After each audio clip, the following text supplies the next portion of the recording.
अस्सलाम वालेकुम फ्रेंड, कैसे उम्मीद करती हूँ सब खैरियत से होंगे। वेलकम करती हूँ अपने शो हॉरर नाइट में। आज जो मैं आपसे स्टोरी शेयर करूँगी वो बिल्कुल एक सच्ची और हकीकी स्टोरी है, जो कि रियल स्टोरी है। इसके हकीकी किरदार भी आज मौजूद है और ये बिल्कुल एक रियल स्टोरी है और बहुत ही ख़तरनाक और खौफनाक और दहशत ज़दा कर देने वाली स्टोरी है। ये बिल्कुल सच्ची कहानी, इसलिए आपसे कहना चाहूँगी कि अगर रात के वक्त आप अकेले हैं तो ये स्टोरी अकेले में बिल्कुल ना सुने, क्योंकि आपको बहुत डर लग सकता है। और अगर सुन ही रहे तो प्लीज़ अपना हिसार कर लें आयतुल कुर्सी से। तो चलते हैं कहानी की तरफ। ये स्टोरी मेरे करीबी रिलेटिव ने सुनाई थी, तो उन्हीं की ज़बानी आपको सुनाती हूँ। हमारा घर तकरीबन 37 साल पुराना है। ये घर मेरे बाबा ने दादू के साथ मिलकर बनाया था, क्योंकि मेरे दादा एक बहुत अच्छे राजमिस्त्री थे। मैं उस वक्त बहुत छोटा होता था। वो घर तामीर हुए काफ़ी अर्सा गुजर चुका था, मगर वहाँ कोई रहता ना था, क्योंकि हम सब अपने चचा वगैरह के साथ जॉइंट फैमिली सिस्टम में रहा करते थे। और ये घर मेरे बाबा ने अलग रहने के लिए ही बनाया था, क्योंकि आप जानते ही होंगे कि साथ रहने में फैमिली में अक्सर तकरार हो जाया करती है और अनबनी हो जाती है और रंजिशें भी हो जाती है। तो घर अलग बनाने की यही वजह थी। मगर जिस वक्त घर तामीर हुआ था वहाँ कोई आबादी ना थी, दूर दूर तक ना सड़कें बनी थी, ना कोई सेवरेज वगैरह का निज़ाम था। गर्ल्स की फैसिलिटीज़ ना होने की वजह से हम वहाँ पे रिहाइश इख्तियार ना कर सके। काफ़ी अरसे वो घर बंद पड़ा रहा। जगह सस्ती होने की वजह से घर बना लिया गया था। वो 5 मरले का कुशादा घर था और उसी घर में 4 मरले का बेसमेंट भी बनाया गया था, जिसे हम तहखाना भी कहते हैं। बिजली की फिटिंग ना होने की वजह से उस तहखाने में हमेशा अंधेरा ही रहा। शायद यही वजह बनी उसको आसिफ ज़दा करने की, और वो आसिफ ज़दा हो गया। खैर, जब बिजली उस इलाके में आई तो वायरिंग का काम ऊपर की 2 मंजिल में तो हो चुका था, मगर लास्ट में तहखाना ही रह गया और कोई बल्ब वगैरह ना रख सका।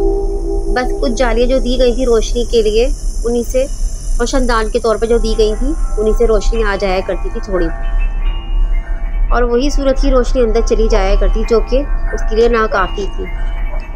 बाबा के पास भी पैसे ख़त्म हो चुके थे, इसलिए वहाँ की वायरिंग का काम फिर रह गया।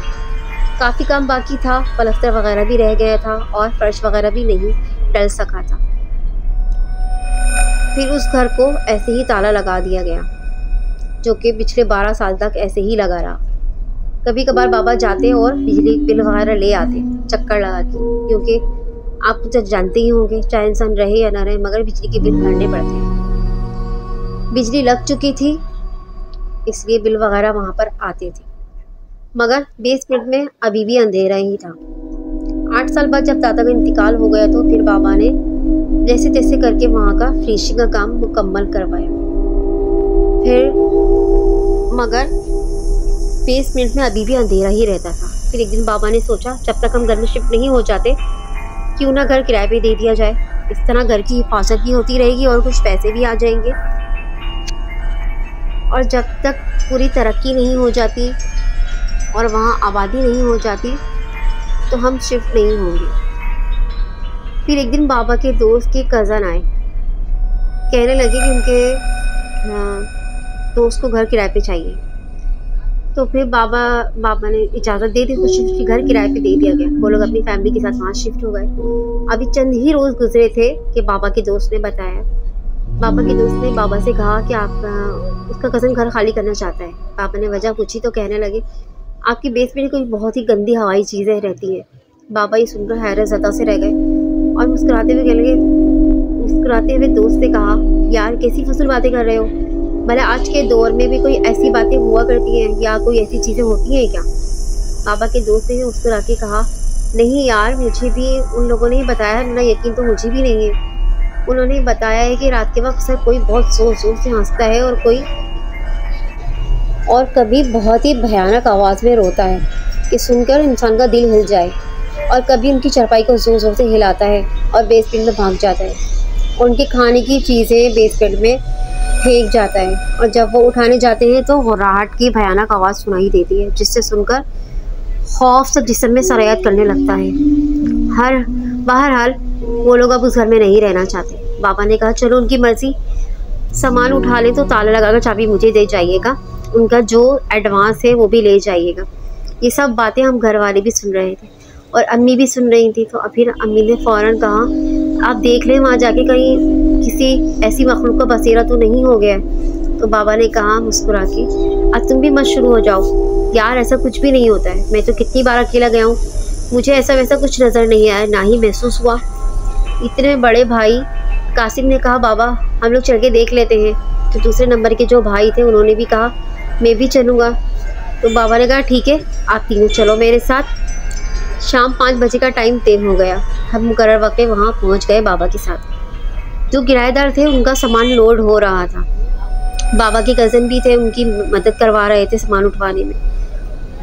तो फिर हमने कहा उनसे दुआ सलाम की और उनसे कहा कि हम भी आपकी मदद करें तो सामान उठवाने में। तो उन्होंने बहुत ही प्यार से शुक्रिया से साथ मना कर दिया। तकरीबन सामान उठ चुका है भाई साहब।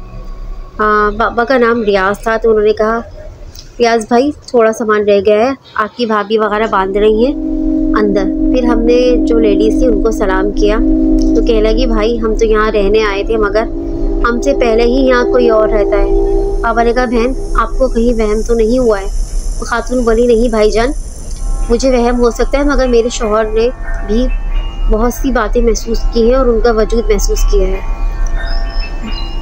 बहुत दफ़ा उन्होंने कहा भाई उन्होंने उनको जानी नुकसान पहुँचाने की कोशिश की है। जिस पर बाबा ने कहा बाबा ने उन साहब से कहा क्यों नबील भाई क्या वाकई ऐसा कुछ हुआ है? तो उन्होंने कहा रियाज भाई गुज़िश्ता रात में वॉशरूम। तो उन्होंने कहा नहीं रियाज भाई उन्होंने हमें जानी नुकसान पहुंचाने की कोशिश की है, गुज़िश्ता रात का ही वाक़या है। उन्होंने कहा गुज़िश्ता रात में हम वॉशरूम जाने, नबील साहब जो थे उन्होंने कहा रियाज भाई गुज़िश्ता रात जब मैं वॉशरूम जाने लगा तो मेरी नज़र बेसमेंट की सीढ़ियों पर पड़ी। तो मैंने देखा वहाँ एक बहुत ही खौफनाक और भयानक किस्म की औरत सीढ़ियों पर बैठी गुर्रा रही थी और मुँह से बहुत ही भयानक आवाज़ें निकाल रही थी। उसकी आवाज़ सुन के मेरी बीवी भी जाग गई। जब हम दोनों ने उस भयानक औरत को देखा तो खौफ से कांपने लगे क्योंकि हमने ज़िंदगी में ऐसी चीज़ पहले कभी नहीं देखी थी। उसके तो हाथ पाँव बहुत ही अजीब और ख़तरनाक थे, बिल्कुल जानवरों की तरह थे। पंजे उसके हाथ की जगह पंजे लगे हुए थे, एड़ियाँ तो थी ही नहीं, एड़ियों की जगह भी पंजे लगे हुए थे। हाथ के नाखून इतने गंदे और गलीज़ थे कि खौफ सा महसूस हो रहा था और ऐसा लग रहा था जैसे कोई बहुत ही ख़तरनाक सी चीज़ खड़ी हो, मखलूक। और उसकी आंखों में काला रंग ही नहीं था, बिल्कुल सफ़ेद आंखें थी। ऐसा लग रहा था कि हमारे सामने कोई जानवर नुमा औरत खड़ी है। उसकी शक्ल देखकर हमारे रोंगटे से खड़े हो गए थे क्योंकि वो अपना सर बार बार ज़मीन पर पटकती और कुछ अजीब सी आवाज़ निकालती और हंसती। हमारा डर के हमारे बुरा हाल हो गया था। हम दीवार से लगे खड़े थे, बिल्कुल खामोशी से हमें घूर रही थी और आहिस्ता आहिस्ता हमारे करीब आती जा रही थी। और हमें ऐसा लग रहा था कि अब हमारा आखिरी टाइम आ पहुँचा है और हम कोई डरावना ख्वाब देख रहे हैं क्योंकि ना तो हम हिल पा रहे थे और ना बोल पा रहे थे। ऐसा लग रहा था उस मखलूक ने हमें मुंजमद सा कर दिया हो। हम बस एक दूसरे का हाथ थामे काँप रहे थे और दिल में दुआएं मांग रहे थे और विर्द वज़ाइफ पढ़ रहे थे कि इतने में दूर से फजर की अजान की आवाज़ सुनाई दी। वो मखलूक फ़ौरन आवाज़ सुनते ही वो मखलूक फ़ौरन बेसमेंट की तरफ भागी और हम फ़ौरन घर से बाहर निकले, दरवाज़ा खोल के बाहर भागे और हम फ़ौरन ही शहजाद भाई के घर आ गए जो बाबा की कज़न थे। फिर हमने उनको ये सब बताया।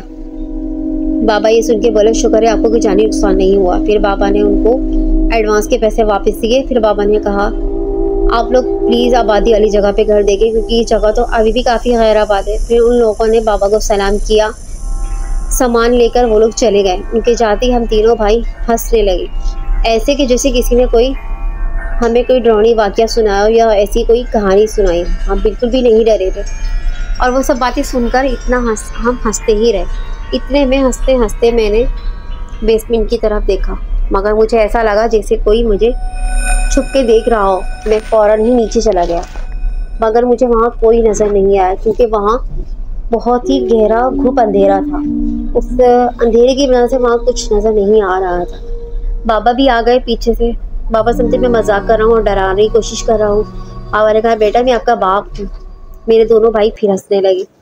मेरे भाई कासिर ने बोला क्या यहाँ कोई डांस कर रहा था जो अब तुम यहाँ पर आ गए? ये कहकर दोनों भाई फिर हंसने लगे। इतने में मगरिब की अजान की आवाज़ आई।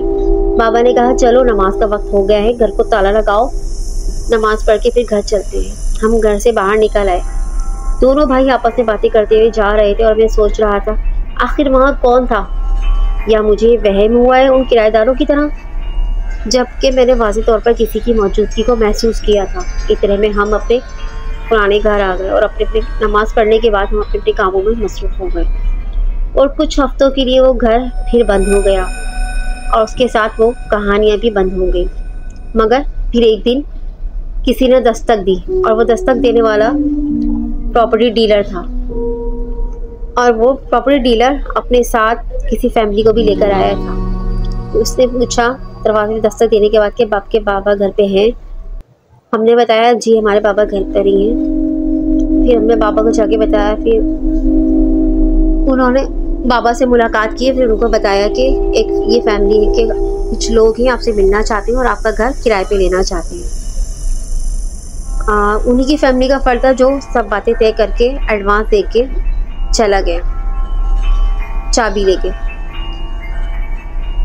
तो वो डीलर ने कहा कुछ ही दिन की बात है, डीलर फिर आ गया उसी आदमी को लेके बाबा से मिलने। वो बाबा ने जब उनकी तरफ देखा तो वो कुछ परेशान से लग रहे हैं। बाबा ने कहा आप कुछ परेशान हैं? तो उन्होंने कहा उस घर में कुछ अजीब और गरीब वाक़यात हो रहे हैं। बाबा ने पूछा आखिर हुआ क्या है, आपने वहशतज़दा से क्यों लग रहे हैं? उन्होंने बताया कि रात के वक्त कोई औरत बहुत ज़ोर ज़ोर से रोती है और मर्द की आवाज़ में, और भयानक सी आवाज़ निकाल के ज़ोर ज़ोर से रोती है और हंसती भी है और उनकी चरपाई के पास आके खड़ी हो जाती है और कभी वो छिपकली की तरह दीवार पे चलती हुई नज़र आती है। गुज़िश्ता रात हमारे साथ ये वाक़या हुआ है और हमारे पास जब 5 जानवर थे, 2 बकरियां और 3 बकरी, जिसमें 2 बकरों को किसी ने बहुत ही बेदर्दी से मार डाला है। डीलर भी इतने में बीच में बोल पड़ा और कहने लगा हाँ रियाज भाई मैंने खुद जाकर देखा है बेसमेंट में जानवरों की हड्डियाँ और खून पड़ा है और जानवरों के आधे हिस्से भी गायब है। तो खाने में बहुत अंधेरा है जिसकी वजह से हमें कुछ नज़र नहीं आ रहा, ना ही हम कुछ देख पा रहे हैं। डीलर ने कहा मैं भी बहुत परेशान हो गया हूँ रियाज भाई ये सब देखकर। बाबा हैरत भरी नज़र दोनों की बातें सुन रहे थे। ना ही वो यकीन कर पा रहे थे, ना ही उन्हें मना कर पा रहे थे कि हाँ ये हकीकत नहीं है। बाबा ने कहा मुझे बहुत अफसोस है कि आपके साथ जो भी हुआ, आप बताएं मैं आपकी क्या मदद कर सकता हूँ? उस बंदे ने कहा पापा से कहा मैं किसी मौलाना को दिखाना चाहता हूँ घर। पापा ने इजाज़त दे दी। दूसरे ही दिन वो आए। उन्होंने कहा आलिम साहब ने बेसमेंट को मुकम्मल तौर पर बंद करने को कहा है और कहा है कि उसको ईंटें लगाकर मुकम्मल बंद कर दें, क्योंकि वहाँ बहुत ही ताकतवर चीज़ें, शैतानी चीज़ें हैं जिन्होंने वहाँ मुकम्मल बसेरा कर लिया है और वो इतनी आसानी से वहाँ से नहीं जाएंगी। तो फिर आप बताएं क्या करना है। ठीक है गाइस, तो ये था कहानी का एक हिस्सा। अब दूसरा हिस्सा मैं आपको फिर सुनाऊंगी कुछ ही सेकेंड डे या कुछ 2 दिन के बाद या 3 दिन के बाद। ठीक है फ्रेंड्स, तो मुझे ज़रूर कमेंट्स करके बताइएगा कि आपको बेसमेंट यानी पुरसरा तहखाने का ये पहला हिस्सा कैसा लगा। तो मिलते हैं नेक्स्ट हिस्से के बाद। उम्मीद करती हूँ सब मेरे दूसरे हिस्से का ज़रूर इंतज़ार करेंगे बेचैनी से, क्योंकि सनसनीखेज़ कहानी आपको ज़रूर पसंद आई होगी। तो मिलते हैं तहखाने के दूसरे हिस्से के साथ जल्द ही। अल्लाह हाफिज़।